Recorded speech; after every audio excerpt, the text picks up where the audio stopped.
So our topic at hand today is going to be a popular, usually pretty popular topic out there on the internets. It is pressure transducer diagnostics, right? So this is we're going to show you a few different things that you can use a pressure transducer on a vehicle to help with your diagnostics. So first off, we do have to start with the tools of the trade, though. We have to be able to connect it to the tool and to the vehicle. So here's just a couple examples that Snap-on has. Of course, you can use there's tons of different pressure transducers out there, but of course, these are designed and calibrated to work with our equipment. But um, top left is going to be for Zeus Plus, Veris series tools with that funny looking connector on there. So this is it's called the split lead adapter. You can hook up two different pressure transducers to it.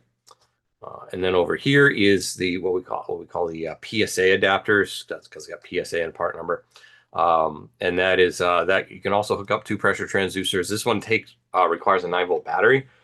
This one is powered through that port there, that funny looking port. So that one doesn't need a separate battery. It's powered off the scope itself. And then we have 100 psi, 500 psi, and 5000 psi transducers. Basically, they just output a different voltage depending on the pressure that it sees. They come with the cables. And then it's just got a standard, I believe it's a quarter MPT pipe thread on there, threads into brass fittings and things like that. That sort of thing. Well, I got a good picture here. Picture of how it is connected to the tool right there. So this is on a first gen Zeus, and you can just kind of see how you could do 2 channels there. And then just the auxiliary port is kind of plugs in there. And then you could also use that pressure transducer adapter. It has an on-off switch, so when the light's on, it's on. And then you can do 2 transducers on that one as well. This was originally designed way back for like the Verdict, the 2-channel scope. Can be used on any of them. Personal preference, if I'm using a Zeus, I will use the split lead adapter. It just seems to me like it just works a little better for me. I don't know. I think the pattern's a little cleaner with that. But anyways, that's just my personal preference. Your mileage may vary. Anywho, what can we test? We can test really anything that we want to measure a pressure on that can be, I guess, contained, that we can connect the pressure transducer to. So things like fluid pressure, so like fuel pressure, transmission pressure, hydraulic pressure, as long as it's not over 5,000 psi, you can measure those. Gas pressures like exhaust back pressure and compression. And that seems to be the more popular one, is that running compression test we showed in the early video. We'll also talk about it throughout, and we'll also, in the shop this week, we'll do a little more about running compression as well. So let's start with fuel pressure, though, and this is it's a case study. It's been around for a little while. It's an oldie but a goodie, but it shows an excellent display of how you could use that to help you diagnose a drivability issue. In this case, it's going to be a no start. So it's a 02 Ford Explorer, and it was a no start after a PCM was installed. This is Scott Manna, who's been a friend of Snap-on for a long time. He runs a shop kind of near our office in Illinois, so thank him for that. Over the years, so the problem was the PCM was replaced at a different shop, and now the vehicle doesn't start. It started at first when they first did it and did a parameter reset, whatever. But a short time later, it would not start anymore. So they came to his shop to try and figure it out because they couldn't figure out what the problem was. So in the testing phase, he checked for spark. That was fine. Could be the wrong PCM installed, they supposed. That's kind of maybe early on if it's the one thing that was changed, possibly.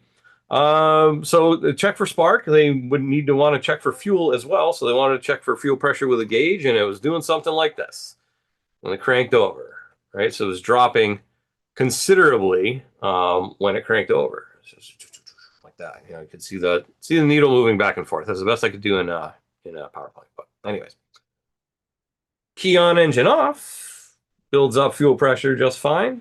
Goes up to about 60, a little over 60 psi, looks like right there, right? So a couple psi up to 60 psi, so it's building that head pressure. As soon as they turn the key on and the fuel pump turns turns up to about 60-ish PSI, which is spec for that. And then with cranking, though, we can see it goes from a little over 60 down to about 20-ish, and then back up to a little over 40 down to 20. So it was dropping about 20 PSI. It was already 20 PSI lower than it should have been. And then it was dropping another 20 PSI. So it was wildly swinging back and forth about 20 PSI. So that's not great. The other thing they wanted to look at was, well, let's look at the fuel injectors, right? So why is it dropping that much? And they kind of took a look at how long that drop was and then decided to put it in and compare it with the fuel injector, like I said. So the green line is the fuel injector voltage. And as you can see, it comes in, comes down, turns on. That is the commanded on time of the fuel injector. And it's about a quarter of a second, 250 milliseconds. That is a very long time for a fuel injector while cranking. So that's obviously a problem. So they all said, what would possibly make a long injector on time? Still could be a bad computer. But they started testing powers and grounds and things like that, and come to find out in the 5-volt reference circuit that the DPFE sensor was shorted to ground. So when they had the DPFE sensor plugged in, so they just started going around to all the sensors in the 5-volt reference circuit, right? So when it was plugged in, the 5-volt reference would drop to half a volt. When you unplugged it, the 5 volts came back. So that was just kind of a way to say, all right, yep, that's shorted to ground somewhere. So they replaced it, cleared the codes, made sure everything else was okay, cranked it over now, and then with the same setup with the pressure transducer right there, the fuel injector right there, we can see it only drops just a little over 60 to about 50, so it dropped about 10 psi, but then 36 milliseconds. That's much more like it, right? And note the fuel pressure came back to where it needed to be, so that gave enough fuel pressure for all the other injectors, and the vehicle would run. So that was I think it's just a very visually useful case study there as to why you might want to do that, monitor fuel pressure, right? Next one's going to be exhaust pressure, so more like back pressure on here. So this is it. This isn't got a component test. There's a class on how to test back pressure. So back pressure can be checked using a tool along with a split lead adapter, which connects the auxiliary port of the tool and a 100 psi pressure vacuum transducer. And then you just connect the test lead. So the yellow test lead, 100 psi pressure transducer to the exhaust system, and then black to a no good ground. So there are several ways to adapt transducers to measure exhaust back pressure. The easiest way is to remove the oxygen sensor from the exhaust system and install a back pressure adapter in its place. Sure. Your mileage may vary, of course, especially if you live in the Rust Belt like I do. Good luck getting that. Actually, I saw a reel the other day about people in the Rust Belt are jealous, and they were just must have been in Florida or something. They were undoing an oxygen sensor, timely as this is. But anyways. Connect the back pressure adapter hose to the transducer, start and run the vehicle, and idle while observing back pressure from the tool. Pressure should not exceed 1 psi when under normal running. And then increase the engine speed to 2,000 RPM. Pressure should not exceed 2 psi. So we can see we have, you can see the kind of the ups and downs of it. And then I went and I just kind of covered my hand over the exhaust pipe a couple times just to get the pressure to rise up and register in there. So we can kind of see what that pattern looks like. And if we see under normal unrestricted running without my hand on it, it was about 1.1 psi. And then with my hand on it, the peak there was about 6.2.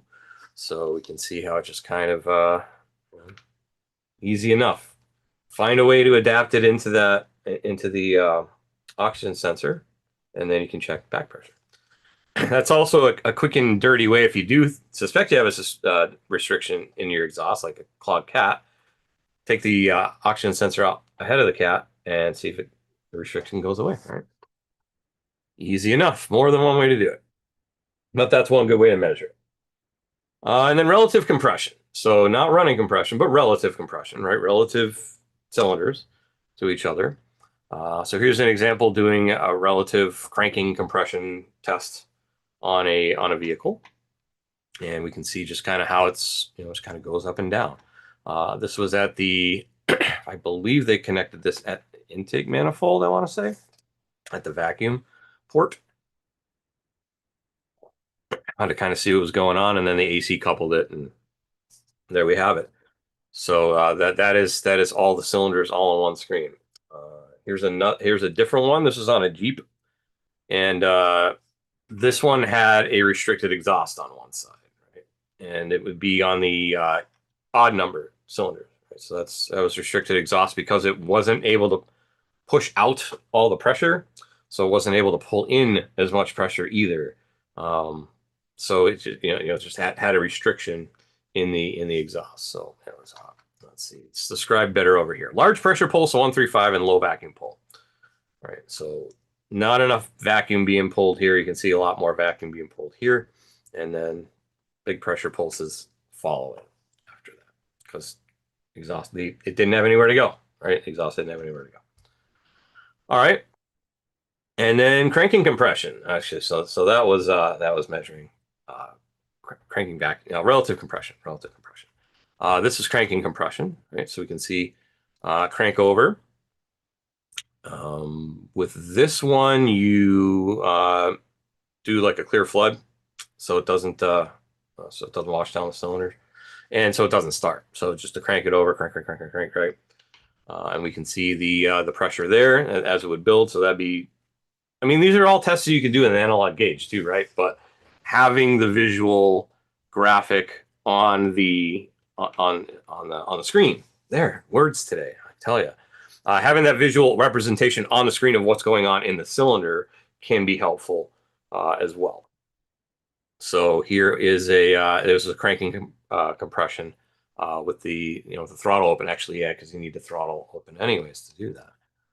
So there's cranking compression in the cylinder, and then of course the ever popular running compression in the cylinder. So this would be, you pull the spark plug out, you put in an adapter, and then you hook up the pressure transducer, and then you look and see what the pressure is doing. So we can see all 4 strokes. So there's my compression stroke, comes up like this, and then my power stroke comes down like this. I get a little vacuum pocket down here. When it comes down, it hits bottom dead center.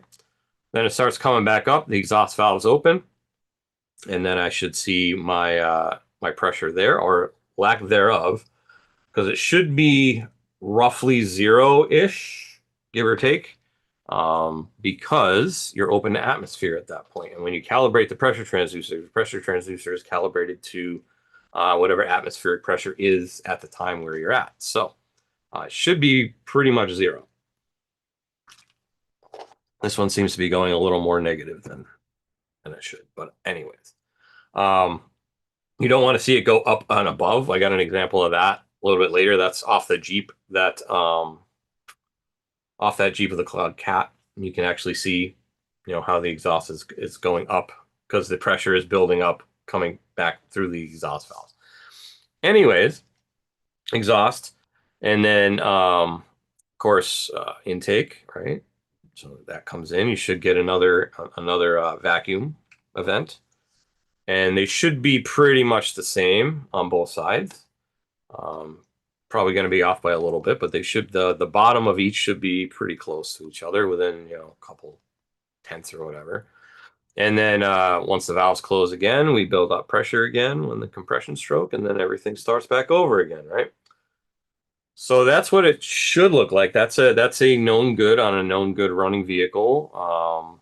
Was using the 500 psi pressure transducer. I get questions about that too, because some people, because we publish that the 100 psi does vacuum, which it does, but it's the only one that we publish that does vacuum. The 500 also does read vacuum too. It's just the diaphragm can pick up on it still. So the 500 or the 100. I did the 500 in this case, and just because that's my preference. And if it ends up going over 100, then that could be a bit of an issue too. So because it would just level off the top, right? And if it pulls more than 10 psi vacuum on the 100, it's gonna plateau. It's gonna be flat too. So here's an example on a Saab 9.7. Go figure that one out. So 5.3, so it's a 5.3 Chevy motor. That's when they used to, Chevy used to own Saab. But this is one that had no compression, just cranking compression test on, that one cylinder that they suspected had a dead hole, and sure enough, it did. And luckily, they were able to capture it. But always do comparison shopping to make sure that everything's connected correctly too. So they went to the cylinder next to it, and sure enough, I had a good pattern there. So you can see how it kind of comes up, comes down, all that good stuff. Right? That's what it should look like. And then this is the one, like I said, off the Jeep. So this was calibrated, and there's 0 psi right there, and you can see how it is going over over that, and you can see how it's kind of got a lot of ups and downs going on, because you can actually get the swirl from the other cylinders to kind of show up in there. And then this is one of my favorite captures I have ever done, and this was on my car using the 500 psi pressure transducer, which is the yellow, and then the blue is going to be the current ramp on the coil for number one, or for this cylinder's coil. And then the green is going to be the fuel injector on this cylinder as well. So I did everything kind of on one cylinder. I wanted to see kind of how everything worked and how everything affected other things, and kind of where they fell in the rotation of the engine and all that good stuff.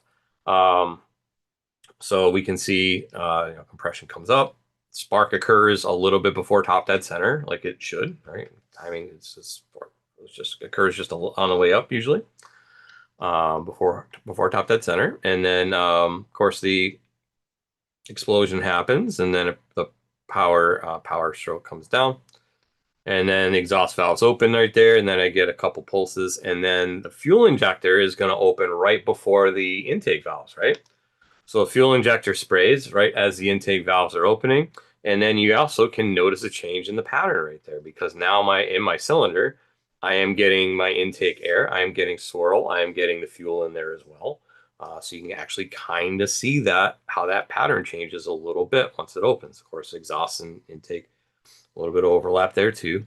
And then when the intake valves close fully and everybody's closed, we pull vacuum, and then we start back over again. So I just thought this picture paints a very picture is worth 1,000 words, right? It paints a really good picture of what's going on inside that cylinder by displaying all this. Now, I would strongly recommend not doing this on a customer's car. Feel free to do it on your own car, but if you leave that injector on for too long, you're just going to have washing down that cylinder, because there's no spark in there, because there's no spark plug in there. So make sure you disable the fuel system before you do this test. Right? And I'm going to mention that again here in another minute when I go in the shop. So let's do that. Let's go in the shop. I'm going to run through my hookup and how I just kind of walk through, just kind of like what I did with there on a different car. I think this one was a Hyundai, if I'm not mistaken. So let's go in the shop and we'll look at a hookup.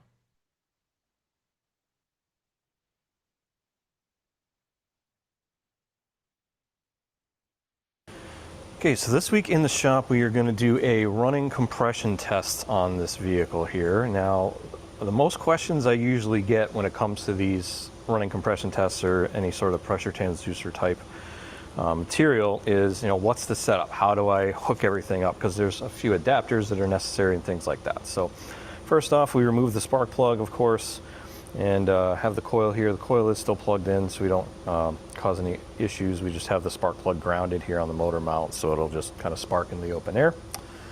Then I have an adapter hoses from a compression test kit. So this is the proper thread. Now, important to note, when you're using one of these with a compression test kit, you do need to remove, there's a Schrader valve on the bottom, so just use a Schrader valve tool and take it out. You can see I just got an open hole there, and I'll just put that in, thread it into the hole there.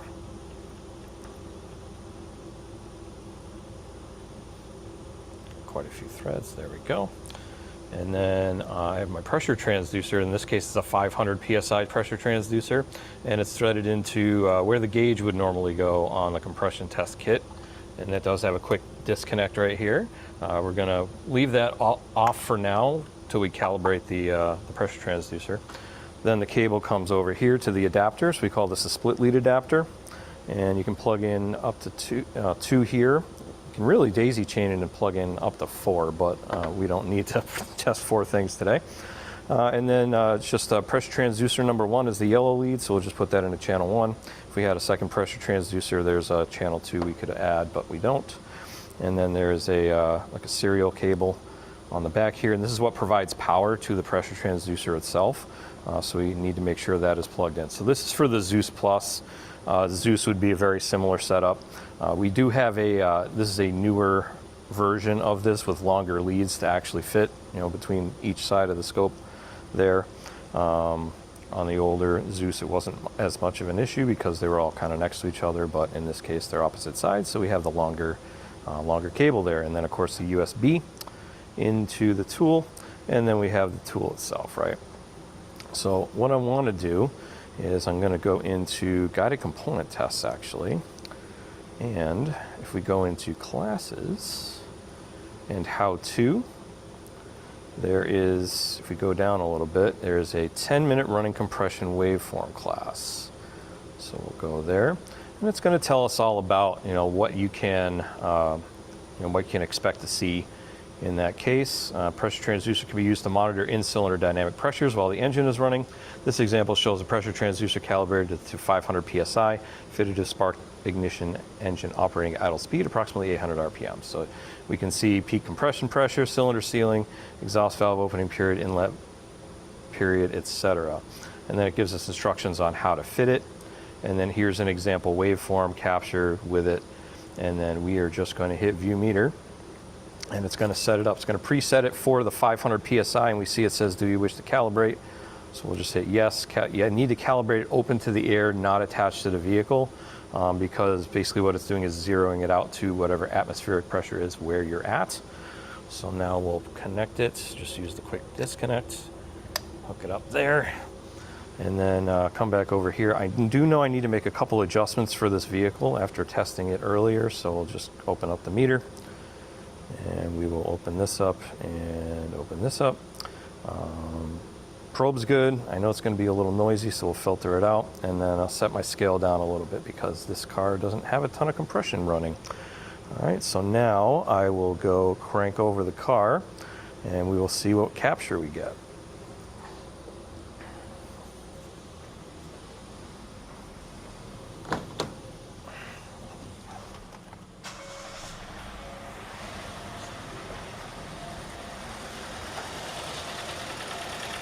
Bring that up a little bit.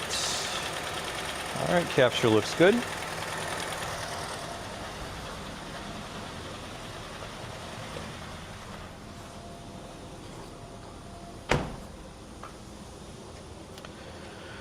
Oh, one more thing I forgot is before you start it, make sure you disable the fuel in the cylinder so you don't wash down the cylinder. So I just disconnected the fuel injector, super simple on this car.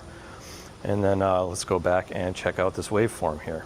All right, so we can see here's where compression starts, ramps up like that, and then there's our peak right there, and then it comes down, the cylinder travels back down, then we have our power stroke, and then it gets to exhaust. So we can see the exhaust stroke right there.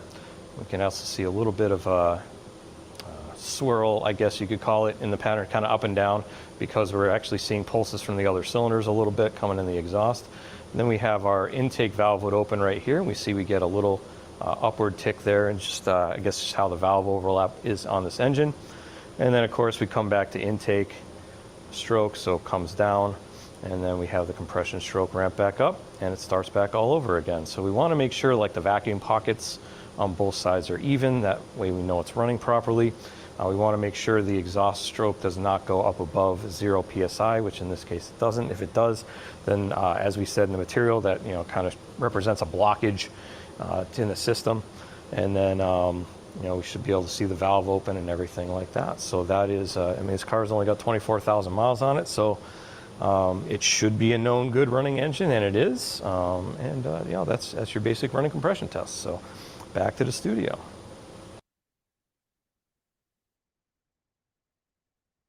All right, very good. So we've seen it a couple times going through here now. So I get asked questions on it a lot, and that's one of the biggies that I get asked questions on. So that's why I really wanted to make that one. So now we can just here watch this video as to how to do it. So good stuff. A lot of different things that can be done. There's more stuff than what I talked about in the slides too. Like I said, anything that's really like a pressure, fluids, liquids, and like air and exhaust intake and vacuum, all those good things can be done.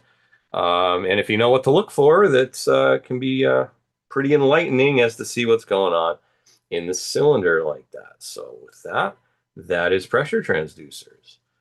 Let's talk about what we're going to talk about next week. Next week, my slide will advance. There we go. Next week, we are going to be back to airbag system operation and diagnosis. So we do 8 new classes. This is the last one of this series of 8. And then we're back to airbag systems. So we'll be going live on Tuesday with that. If you do have any questions, make sure to follow us, every Tuesday, 7 p.m. Central on YouTube and Zoom. And if you want to join us on Zoom, go to snapon.com/OT to sign up there. One nice feature of that, I guess, is that you will get a certificate emailed to you the next day to the email that you used to register it for it. So some people like having the certificates that they attended training. So there you go. And then Wednesdays, we post it to Facebook at 7 p.m. Central as well. So same time, both days. And if you want to follow us on YouTube, that's the left QR code. And if you want to follow us on Facebook, that is the right-hand QR code. So take a glimpse at those if you wish, and sign up and make sure you check it out if you want to watch. Also, any of the other classes in this series, we've been doing this since 2020. So anywhere from Intro to ADOS through Modern Fuel Systems, Operation and Diagnosis. This is class episode number 147. So we're getting there. We'll hit 150 about October time, I guess, because that's when we'll start new classes up. So make sure you check those out too if you want to see any other information on any of those topics that are up there. Lots of different things there. So check it out, youtube.com/Snap-on Diagnostics. Please like and subscribe. And then do we have your email address? If we do not have your email address, you will be missing out on some good diagnostics type content. So technical focus articles, SureTrack blogs, quick tips, new product releases. They'll send out my schedule periodically too, so you know what's coming up. Also, we've been advertising the new ProLink training that is once a month at this time. So that is the third Thursday of the month. So if you want to get notified about any of that stuff, check that QR code. It sends you to a page, a form you can fill out, and then you can start receiving those. So that'll be good. Time for questions. If you do have a question on the Zoom, make sure you find that Q&A button, top or bottom of the screen, and type in your questions so I can answer them. And then if you do have a question on the YouTube, please feel free to use the live chat function right now. So it looks like I got a few here on the Zoom. Let's see. So Wow, I guess would be your name. Which sensor, mapper, EGR, or exhaust back pressure? So it must have been when I was talking about the exhaust back pressure there. So that would have been the oxygen sensor removed for that one. To get into the exhaust, you could check. Make sure the EGR is flowing, I suppose, with the pressure transducer, possibly. Let's see. How can we avoid VVT system to affect our test for engine vacuum? So oftentimes, I just say unplug the solenoid for it. That hopefully will get you where you need to go. I honestly, on the one I just didn't really, I didn't disable the system at all. On the other one, the last capture I showed in the last slide, I didn't disable it on that car either. So, I mean, I guess it does affect it to a point, but probably more if it's malfunctioning than if it's working properly, I would say, right? Good question, though. I do get a question on that. Let's see. So, excellent class. Thank you. Can't wait to do this with my 4-channel.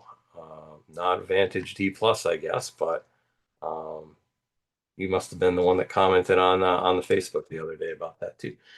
Let's see. Tanya says you have training on AC pressure transducers. I looked, but may have overlooked. Thanks. Have not done one on AC. I was kind of planning on doing one in the AC class, but it just started in the line for when I was in the shop for that time period. Though It is on my radar, so thanks for asking about that. Depending on the thread, you might be able to just thread it right into like the pressure switch, right? Or you could at least adapt it to the pressure switch and see what the pressure is going on in there in the AC system if you wanted to do that. And just show you the pressures, right? So yeah, good question. Jay says, the Snap-on have a kit with all the adapters needed for different vehicles, or do we have to buy them separately? So what I use, let me pull it up quick here. I should have done this. I should have pulled this up earlier because I knew I was going to ask this question too. Because it's a good question, right? Just got to pull up the store here. Let's see, and then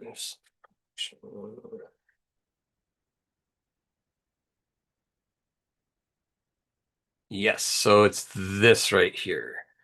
So it's the EEPV 500. It's a compression gauge or compression automotive compression test kit jets that just read the screen. That's all I need to do. So this will allow you to do, it's got the three main spark plug threads that are there, and then it's got the quick disconnect. All you got to do is unscrew this gauge, and it's the same thread as the pressure transducers. No adapters necessary for that. So that is the whole kit. You can buy these separate too. These hoses separate as well. But if you're going to be doing it, I don't see why I wouldn't want the whole kit, right? So that is what we have, and it works very well for this. So let me see if we got any other pictures. Not just that. So, anyways, that's what I use, and it works for that. So, good question there again. And I just closed down YouTube, didn't I? I think I did. Hold on a second. I did. Bring it back because I got comments on it.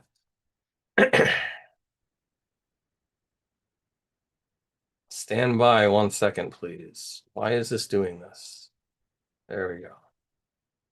Still not. There we go. That's better. I need to go here. And then I need to go here because I got questions. And then I need to go here. There. There we go.